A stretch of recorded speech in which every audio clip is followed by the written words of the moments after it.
तो hi guys, अभी हम निकल चुके हैं घोड़िया आंबा के लिए। तो चलो चलते हैं घोड़िया आंबा। यहाँ से कुछ ऐसा नज़ारा, बहुत प्यारा नज़ारा दिख रहा है। अभी हम यहाँ से सीधे घोड़िया आंबा के लिए जाएंगे।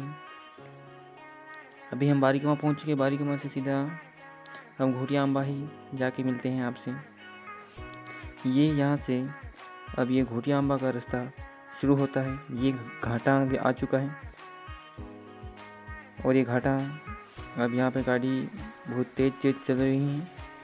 जैसे ही हम वहाँ पर पहुँचते हैं, आपको वहाँ का शानदार व्यू और भी प्यारा तब तक चैनल को सब्सक्राइब करते। तो फ्रेंड्स, अब हम घोड़िया आंबा पहुँच चुके हैं और अब हमने यहाँ पर गाड़ी पार्क कर दी और अब चलते हैं सीधे पहले गंगा कुंड की ओर, फिर जाते हैं आगे दर्शन करने के लिए। अभी हम जाएंगे गंगा कुंड की ओर। तो अब यहाँ पर देखते हैं कितना गहरा है। तो अब हम पहुँच चुके हैं अंदर। अब ये ज़्यादा गहरा तो नहीं है, मगर फिर भी यहाँ पर पानी सूखता नहीं है। कुंड की विशेषता, यहाँ के स्थानीय लोगों का कहना है कि इस कुंड में पानी वर्ष भर रहता है और यह कुंड पांडवों द्वारा बनाया गया था।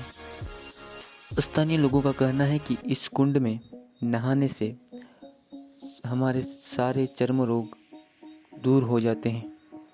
यहाँ एक शिवलिंग है जिस पर काफ़ी फूल चढ़ाए हुए हैं। अब चलो चलते हैं गाइज आगे की ओर।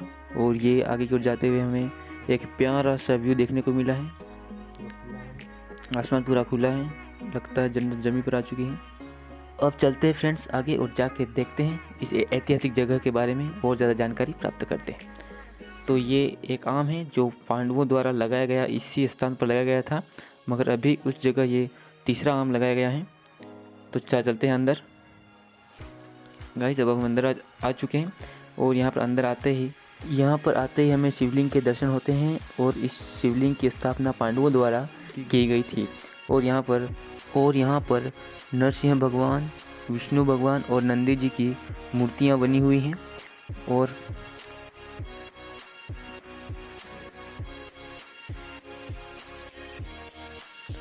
इन मूर्तियों के पीछे की ओर आम का वृक्ष था जो अभी सूख चुका है।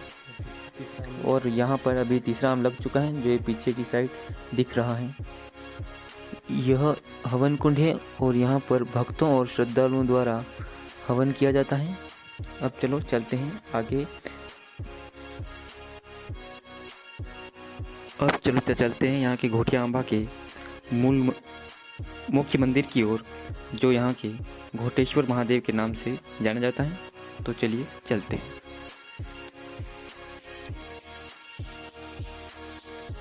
यहाँ से सीधे ही हमें राइट साइड में घोटेश्वर महादेव का मुख्य मंदिर देखने को मिलता है।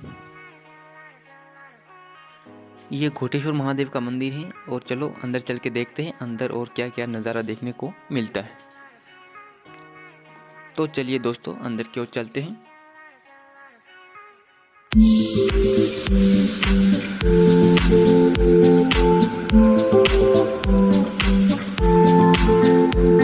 सबसे पहले मंदिर में जाने से पहले हमें यहाँ पर नंदी जी का मूर्ति मिली। अब चलो दोस्तों अंदर की ओर चलते हैं।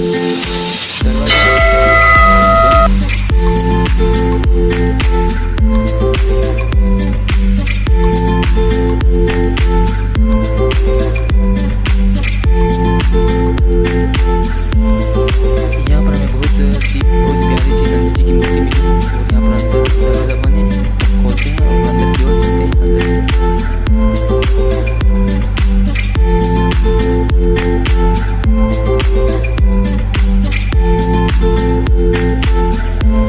चलो फ्रेंड्स, अब हम अंदर आ चुके हैं और अंदर आने के बाद हमें यहाँ पर बहुत ज़्यादा यहाँ पर मूर्तियाँ हमें देखने को मिली।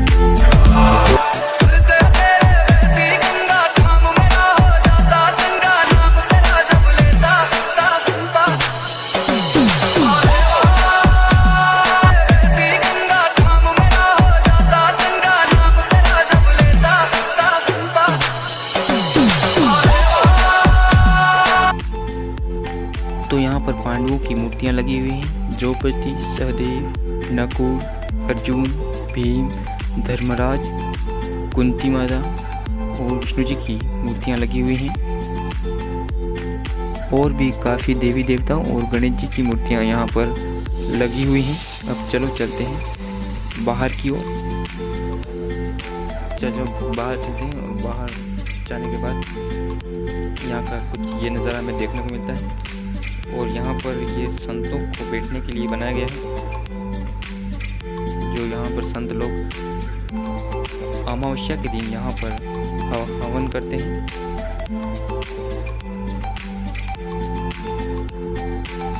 तो चलो चलते हैं आगे और अब हम चलते हैं सरस्वती माता के मंदिर की ओर। तो ये सरस्वती जी माता का मंदिर है।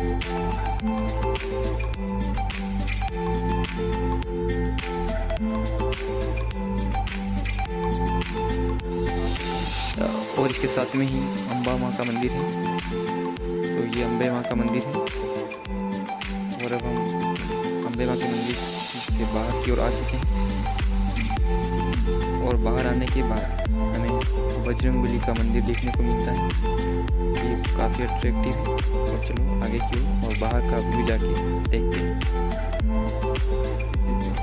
और यहाँ का बहुत प्यारा नज़ारा दिख रहा है। और यहाँ पर पर्यटकों के लिए बहुत अच्छी व्यवस्था की गई है। और यहाँ पर सामने जंगल में बहुत प्यारा सा व्यू दिख रहा है। अब चलते हैं यहाँ से हम नीचे की ओर देखते हैं। तो हमें यहाँ का ये बहुत प्यारा सा नज़ारा दिखाई देता है। तो चलो यहाँ पर हम बजरंगबली मिल चुके और चलो उनसे मिलते हैं। मिलकर हम उनसे बात कर लेते हैं। यहाँ पे घोटिया अम्बा का संक्षिप्त इतिहास देखते हैं। अज्ञातवास में जब पांडव यहाँ रुके थे, ऋषि यहाँ आए थे। उन ऋषियों ने पांडवों से एक समय भोजन की इच्छा जताई। तो उस समय उनके पास कुछ नहीं था, लेकिन माता कुंती जो अर्जुन की जटाओं में हस्तिनापुर से एक आम की गुठली यहाँ छुपा ले आई थी। तो माता कुंती ने अपने तप और तपस्या के बल पर भगवान कृष्ण को याद किया और आम की गुठली उन्होंने रातों रात जमीन में लगा दी।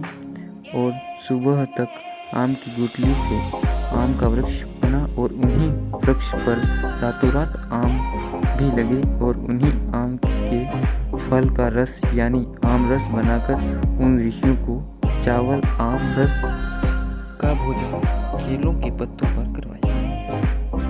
घोटिया अम्बा के नाम में इसका इतिहास छिपा हुआ है। स्थानीय भाषा में इसे आम को अम्बा और गुठली को घोटी कहते हैं। इसी आधार पर इसका नाम घोटिया अम्बा रखा गया। तो चलो अब हमें यहाँ पर ये प्राकृतिक नज़ारा देखने को मिलता है। और ये देखने के बाद अब हम चलते हैं ऊपर जाने के बाद यहाँ पर अभी गौशाला का निर्माण हो रहा है और यहाँ पर अभी काम शुरू है। चलो चलते हैं आगे की ओर। चलते हैं और आगे जाके देखते हैं और क्या क्या हमें जानकारी मिलती है। यहाँ पर बहुत धार्मिक माना जाता है। यहाँ पर कई पर्यटक लोग आते हैं। आज भी बहुत ज़्यादा यहाँ पर्यटक लोग आए हैं। और चलो चलते हैं नर्मदा कुंड की ओर। चलो चलते हैं और अंदर जाके देखते हैं इसके बारे में और ज़्यादा जानकारी प्राप्त करते हैं। इस कुंड की विशेषता यह है कि यहाँ पर ये वर्ष पर्यंत पानी रहता है।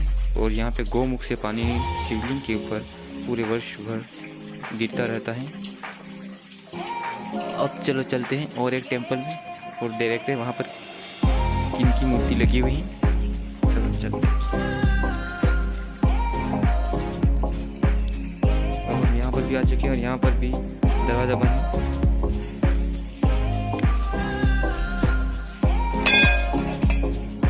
दरवाज़ा बंद है तो चलो अब खोलते हैं। यहाँ पर वाल्मीकि ऋषि की मूर्ति लगी हुई है।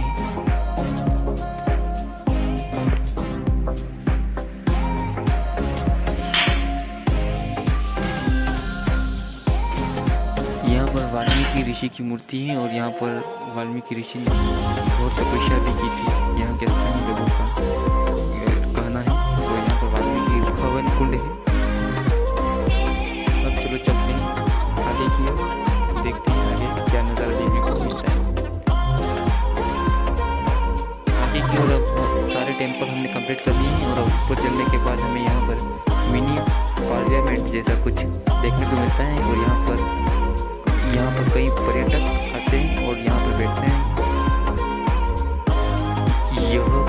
के लिए ही बनाया गया है और यहाँ पर पर्यटक लोग आकर बैठते हैं और यहाँ पर खाना भी खाते हैं। यहाँ पर श्रद्धालु लोग भी आते हैं और यहाँ पर अमावस्या और पूर्णिमा के दिन सत्संग यहाँ पर ही बैठ के होता है। यहाँ के स्थानीय लोगों के द्वारा यह सब जानकारी यहाँ के स्थानीय लोगों द्वारा दी गई है और यहाँ पर लगभग 500 लोगों की बैठने की व्यवस्था है और यहाँ पर मार्च महीने में मेला भी लगता है। यह मेला नीचे लगता है उस साइड तालाब की तरफ और यहाँ पर 3 राज्यों के लोग आते हैं, राजस्थान, मध्य प्रदेश और गुजरात से यहाँ पर पर्यटक दर्शन करने के लिए आते हैं और यहाँ पर मार्च में अमावस्या के दिन यहाँ पर बहुत भारी मेला लगता है। उस दिन यहाँ पर बहुत सारे ऋषि मुनि और श्रद्धालु भी यहाँ पर आते हैं तो और उस दिन यहाँ पर पर्यटक भी बहुत भारी मात्रा में दर्शन करने के लिए आते हैं। ऐसा माना जाता है कि अमावस्या के दिन यहाँ पर 1 लाख लोग यहाँ पर पर्यटन के लिए आते हैं। आज भी यहाँ पर बहुत सारे पर्यटन घूमने के लिए आए थे और चलो चलते हैं और ऊपर को जाकर देखते हैं मंदिर का नज़ारा। ऊपर को जाने पर मंदिर का नज़ारा कुछ इस प्रकार से दिख सकता है। चलो फ्रेंड्स, अब इस ब्लॉग पर जो है और चैनल पर नए हैं तो वीडियो को लाइक करें, चैनल को सब्सक्राइब करें।